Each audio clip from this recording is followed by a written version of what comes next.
नमस्कार, मी जगदीश देशमुख. जय महाराष्ट्रमध्ये आपल्या सगळ्यांचं स्वागत. बातम्या पाहूया विस्ताराने. सुरुवातीलाच बातमी आहे शिवसेनेसंदर्भात. शिवसेना चिन्हाची सुनावणी आता 21 जानेवारीला होणार आहे. जानेवारीमध्ये सुनावणी घ्यावी लागेल असं सुप्रीम कोर्टानं म्हटलंय. आमदार अपात्रता प्रकरणी सुनावणी ही पुढे ढकलली आहे.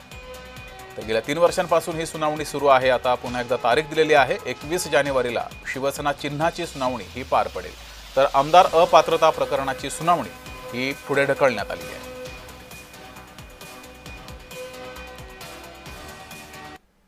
तारीख पे तारीख होत चाललेला आहे आणि खरोखर महाराष्ट्रासारख्या महत्त्वाच्या राज्याच्या राजकीय घडामोडीवर कुठेतरी मुद्दाम ढकलपंजी चालली आहे का, दुर्लक्ष होत आहे का? आणि तेही आपण पाहिलं असेल ही काही फक्त राजकीय घडामोड नाहीये, ही संविधानाची आपण पाहतोय घडामोड आहे. ह्याच्यात जे संविधानाप्रमाणे पक्ष झाले पाहिजेत किंवा बनले पाहिजेत त्या पक्षाची चोरी झाली आहे, त्या लोगोची चोरी झाली आहे आणि चोरांना वेळ मिळत चाललेला आहे. हे दुर्दैव आहे. ते जरी असलं तरी आम्ही जनतेच्या न्याय अदालतमध्ये आहोतच. जनता ठरवेल. महाराष्ट्राच्या देशाच्या लोकशाहीमध्ये न्याय व्यवस्थेने खऱ्या अर्थाने योग्य वेळेला न्याय करण्याची आवश्यकता असते. परंतु दुर्दैवाने शिवसेनेच्या बाबत मात्र तारखेवर तारीख असं पडल्या जातात आणि न्यायाची अपेक्षा करून आम्ही बसलो होतो. त्यावेळेला अशा पद्धतीने अपेक्षा भंग झालेल्या, त्यामुळे दुर्दैव आम्ही आमचंच समजतो. अधिक माहिती घेऊया. आपले प्रतिनिधी शुभम उमाळे आपल्या सोबत जोडलेले आहेत. शुभम, पुन्हा एकदा तारीख दिलेली आहे. शिवसेनेच्या चिन्हाबाबत आता 21 जानेवारीला सुनावणी होईल. मात्र आता यावर ठाकरे गटाच्या नेत्यांनी संताप व्यक्त केलाय.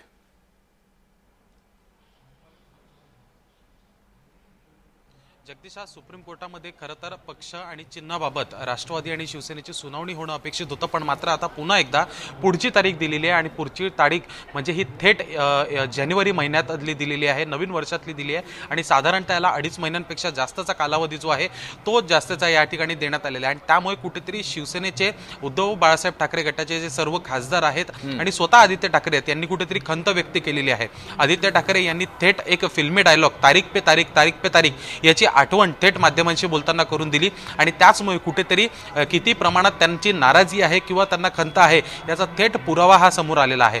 कुठेतरी 2.5 ते 3 वर्षांपेक्षा जास्तीचा कालावधी झाला आहे, ज्यामध्ये अजून देखील निवडणूक आयोगाने जे काही निर्णय दिलेले आहेत त्यावर कुठेतरी निर्णय जे आहे सुप्रीम कोर्टामध्ये प्रलंबित आहेत आणि तारीख सारखी देण्यात येत आहे. इतकंच नव्हे तर मग संपूर्ण सुनावणी जी आहे त्याच्यासाठी 3 तासाचाच कालावधी देण्यात येईल, ज्यामध्ये शिवसेनेचं 2 तास चालेल आणि राष्ट्रवादीची 1 तास चालेल अशा पद्धतीत सांगण्यात आलेलं आहे. आमदार अपात्रता प्रकरणी नेमकं काय निकाल होणार याबद्दल जरी समजत नसलं तरी सध्या तरी फक्त वेळ जो आहे तो सातत्याने पुढे जाताना दिसून येत आहे. अशामध्येच महाराष्ट्रामध्ये स्थानिक स्वराज्य संस्थांच्या निवडणुका ज्या आहेत त्या येऊ घातलेल्या आहेत. त्याच्यामध्ये काही ठिकाणी आचारसंहिता या देखील सुरू आहेत आणि अशामध्येच आज कुठेतरी निकाल आला असता तर त्याचा थेट फायदा जो आहे तो झाला असता. भले राजकीय समीकरणं बदलली जरी असती तरी पक्ष आणि चिन्ह हे उद्धव ठाकरे यांना परत मिळालं असतं तर कुठेतरी बळकट त्यांचा मुद्दा झाला असता निवडणुकीसाठी समोर जाण्यासाठी. पण थेट आता 21 जानेवारी तारीख दिलेली आहे आणि 31 जानेवारी पर्यंतच सुप्रीम कोर्टाने जे आहे निवडणूक आयोगाला वेळ दिलेली आहे महाराष्ट्रातील निवडणुका प्रलंबित निवडणुका घेण्यासाठी आणि यामुळे कुठेतरी मोठा फटका जो आहे हा उद्धव ठाकरे यांच्या पक्षाला पडलेला आहे. दुसरीकडे समजा पाहायला गेलं तर शिवसेना एकनाथ शिंदे यांच्या पक्षाकडनं जे आज प्रतिनिधी जाणं अपेक्षित होते ते त्या ठिकाणी पोहोचलेले नाहीत असं देखील आपल्याला देखील समजत आहे. त्यामुळे नेमकं हे सुरू काय आहे असा मोठा प्रश्न उपस्थित होत आहे. पण पुढची तारीख ही 21 जानेवारी आहे. 21 जानेवारीला देखील ही सुनावणी होते की नाही होत हे पाहणं आता महत्त्वाचं असणार आहे. मात्र शुभम, आता आगामी स्थानिक स्वराज्य संस्था निवडणुकांसाठी एकनाथ शिंदे यांना पुन्हा एकदा धनुष्यबाण चिन्ह हा निवडणुकीमध्ये वापरायला मिळणार आहे. याचा फायदा एकनाथ शिंदे यांना किती होणार आणि तोटा उद्धव ठाकरे यांच्या गटाला किती होईल?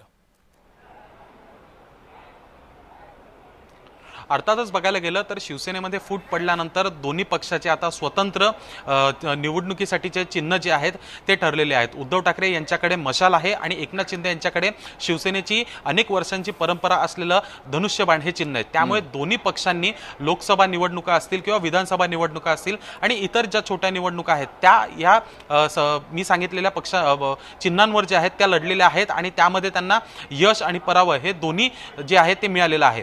लोकसभेमध्ये उद्धव ठाकरे यांना मशालीवर फायदा देखील झाला होता आणि एकनाथ शिंदे यांना विधानसभेच्या निवडणुकीत धनुष्यबाणावर फायदा झालेला आहे. पण या तळागाळातल्या निवडणुका आहेत, याच्यामध्येच खरं ठरतं की जनतेच्या मनात नेमकं काय आहे, तळागाळापासून लोकांना नेमकं काय वाटतं, ते कोण उमेदवार निवडून देतात, कोणतं पॅनल जिंकवून आणतात, याच्यावरच अवलंबून असेल की महाराष्ट्राची पुढील दिशा कशी असेल. कारण की एकीकडे महायुतीचं सरकार आहे, पण जनतेने समजा कौल हा महाविकास आघाडीला किंवा उद्धव ठाकरे यांना दिला तर समीकरण पुन्हा एकदा पुढच्या 4-5 वर्षांसाठी हे बदलून जातील. हे एक निश्चित जरी असलं तरी नेमकी सुनावणी 21 तारखेला जी होणार आहे यामध्ये काय होतंय पाहणं महत्त्वाचं असतं. ठीक आहे, धन्यवाद शुभम दिलेल्या माहितीबद्दल.